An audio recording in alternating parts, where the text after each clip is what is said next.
ആസൂത്രണമില്ലായ്മ മൂലം നികുതിപ്പണം പാഴാക്കി കളഞ്ഞതിന്റെ ഒരു സ്മാരകം മൂവാറ്റുപുഴയിലുണ്ട്.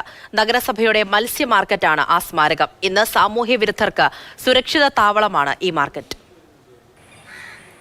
MLAയുടെ പ്രാദേശിക വികസന ഫണ്ട് കൂടി ഉപയോഗിച്ച് 3 കോടി ചെലവഴിച്ച് നിർമ്മിച്ചതാണ് ഈ മത്സ്യ മാർക്കറ്റ്. 2014 നിർമ്മാണം പൂർത്തിയാക്കി. ഉദ്ഘാടനം കഴിഞ്ഞ് 10 വർഷമായിട്ടും മത്സ്യ മാർക്കറ്റ് പ്രവർത്തനം തുടങ്ങിയില്ല. ശീതീകരണ സംവിധാനം, മാലിന്യ സംസ്കരണം തുടങ്ങി ആധുനിക സൗകര്യങ്ങൾ ഈ മാർക്കറ്റിൽ സ്ഥാപിച്ചിരുന്നു. എന്നാൽ ഇന്ന് ശീതീകരണ ഉപകരണങ്ങളും കെട്ടിടത്തിലെ വയറിങ്ങും ആരൊക്കെയോ പൊളിച്ചു കൊണ്ടുപോയി.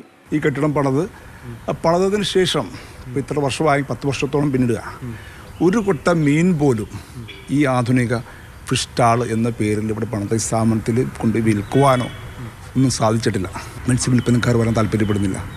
കാരണം അവർ ഇപ്പോൾ റോഡ് സൈഡിൽ വിൽക്കുന്നതാണല്ലോ അവർക്ക് സൗകര്യം. ഇപ്പോൾ ഇങ്ങോട്ട് കടന്നു വന്നിട്ട് അല്ലെങ്കിൽ അതിന് പറ്റിയ സൗകര്യം ഇവിടെ ഉണ്ടാവണം.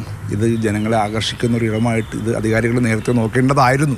കോടികൾ ചെലവഴിച്ച് നിർമ്മിച്ച മത്സ്യ മാർക്കറ്റ് ഇപ്പോൾ സാമൂഹ്യ വിരുദ്ധരുടെ സുരക്ഷിത കേന്ദ്രമാണ്. സന്ധ്യയായി കഴിഞ്ഞാൽ മദ്യം, മയക്കുമരുന്ന് എന്നുള്ള വിഹരിക്കാൻ പറ്റുന്ന കാര്യങ്ങളൊക്കെ ചെയ്യാനുള്ള ഒരു സുരക്ഷിതമായ ഒരു ഇടം സർക്കാർ ചെലവിൽ ജനങ്ങളുടെ നികുതിപ്പണം കൊണ്ട് തദ്ദേശ സ്വയംഭരണ സ്ഥാപനങ്ങൾ നടക്കുമ്പോൾ സർക്കാർ സംവിധാനങ്ങൾ ഒരുക്കി കൊടുത്തു എന്നത് മാത്രമാണ് ഇതുകൊണ്ടുള്ള പ്രയോജനം.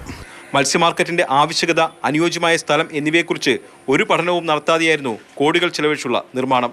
അതുകൊണ്ടാണ് നികുതിപ്പണം പാഴാക്കിക്കളഞ്ഞതിന്റെ സ്മാരകമായി ഈ മത്സ്യ മാർക്കറ്റ് തലയുയർത്തി നിൽക്കുന്നത്. മാതൃഭൂമി ന്യൂസ്, കൊച്ചി.